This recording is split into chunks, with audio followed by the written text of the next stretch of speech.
இன்னைக்கு மகாநதி சீரியல்ல காவேரி கிட்ட அவங்க அம்மா ஒருத்தங்க வீட்லேருந்து உன்னை பொண்ணு கேட்டாங்க. அவங்கள விட்டா வேண்டாம் நான் சொல்லிட்டேன் அப்படி சொல்லும்போது, "எம்மா உனக்கு இப்போ தான் புரிஞ்சுச்சா? நான் எனக்கு கல்யாணத்தில இன்ட்ரெஸ்ட்டே இல்ல. ஆனா நான் சொல்லும்போது நான் கேட்கல. ஆனா இன்னைக்கு வேண்டான்னு சொல்லிட்டியே! அதுக்கு என்ன காரணத்த சொன்ன?" அப்படின்னு சொல்லும்போது, "எங்களுக்கு வேண்டப்பட்ட வீட்ல இருந்து ஒருத்தங்க பொண்ணு கேட்டுருக்காங்க. நாங்க அவங்களுக்கு தான் குடுக்க போறோம் அப்படின்னு சொல்லி சொன்னேன்." அப்படின்னு சொல்லிட்டு அவங்க அம்மா சொன்ன உடனே, காவேரி சொன்னா, "இப்படி சொன்னா தான் அவங்க வந்து திரும்ப கேட்க மாட்டாங்கன்னு சொல்லிட்டு ரிஜெக்ட் பண்ணியிருக்கியா? பரவாயில்லையே!" அப்படின்னு சொல்லும்போது, "இல்லையேடி நான் உண்மைக்கு தான் சொன்னேன்." அப்படின்னு சொல்லி அவ சொல்லுவா, காவேரியோட அம்மா. வேண்டப்பட்டவங்க வீட்லேருந்து பொண்ணு கேட்டாங்கன்னு சொன்னியே, அப்ப அது யார சொன்ன? அப்படின்னு சொல்லிட்டு காவேரி கேட்பா. அது வந்து விஜய் தம்பிய தான் நான் சொன்னேன். அவங்க வீட்ல இருந்து சித்தப்பாவும், அவங்க சித்தி, அதுக்கப்புறம் அவங்க தாத்தா 3 பேரும் வந்தாங்க. வந்து அவங்களுக்கு கல்யாணம் கட்டி கொடுக்க சம்மதம். உங்களுக்கு விருப்பமான்னு கேட்டாங்க.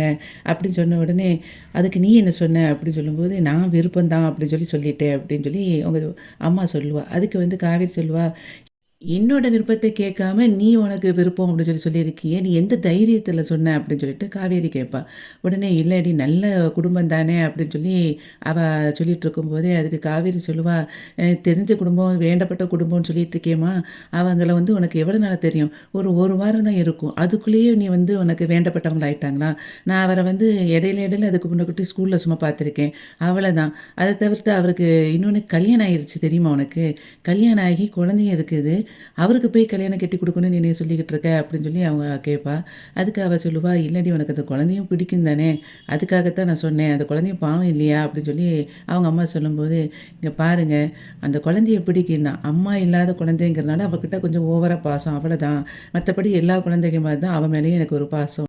நீ நெனச்ச மாதிரி இப்ப அவர நான் கல்யாணம் முடிக்கணும்னு நெனச்சா கூட, இப்போ அவருக்கு ஒய்ஃப் இறந்திருந்தா கூட பரவால்ல. அந்த ஒய்ஃப் கூட ஒரு சாதாரணமா அவங்களுக்கு ஏதோ ஒரு மனஸ்தாபம் தான் ஏற்பட்டிருக்கு. அதனால அத சரிப்படுத்த தான் நினைக்கணுமே ஒழிய 2வது கல்யாணத்த பத்தி எதுக்கு யோசிக்க சொல்ற? அப்படின்னு சொல்லும்போது, "நீ எதுக்குடி அத பத்தி கவலைப்படுற? அத வந்து அவங்க பார்த்துக்கிடுவாங்க. அதுக்கு வந்து முறைப்படி டிவோர்ஸ் கூட வாங்கிக்கிடலாம்." அப்படிங்கிற மாதிரி சாரதா சொன்ன உடனே இவ ஷாக் ஆயி சொல்லுவா, "ஏம்மா ஒரு பொண்ணோட வாழ்க்கை நல்லா இருக்கணுங்கிறதுக்காக இன்னொரு பொண்ணோட வாழ்க்கைய வந்து கெடுக்கணும்னு சொல்றியா?" அப்படின்னு சொல்லி காவேரி கேட்ட உடனே அவங்க அம்மா சொல்லுவா, "நான் எங்கடி அப்படி நெனைச்சேன்? அப்படிலாம் நெனைக்கல. ஆனா அந்த பொண்ணுக்கு விருப்பம் இல்லங்கும்போது, நம்ம என்ன பண்ண முடியும்? அத நம்ம ஒரு லீகலா பார்த்துக்கிடலாம் அப்படிங்கிறதுக்கு தான் நான் சொன்னேன் அப்படின்னு அவங்க அம்மா சொல்லுவா.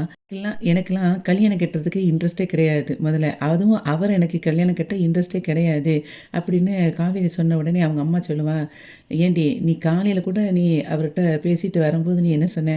எனக்கு அவர்ட்ட பேசின பிறகு தான் கல்யாணத்து மேல இன்ட்ரெஸ்ட் இருக்குன்னு சொன்னியா இல்லையா?" அப்படின்னு சொல்லி அவங்க அம்மா கேட்கும்போது அவ சொல்லுவா, "கல்யாணத்தில இன்ட்ரெஸ்ட் இருக்குன்னு தான் சொல்லி சொன்னேன். ஆனா அதுக்காக அவர கல்யாணம் கட்டுறதுல எனக்கு இன்ட்ரெஸ்ட்லாம் கிடையாது."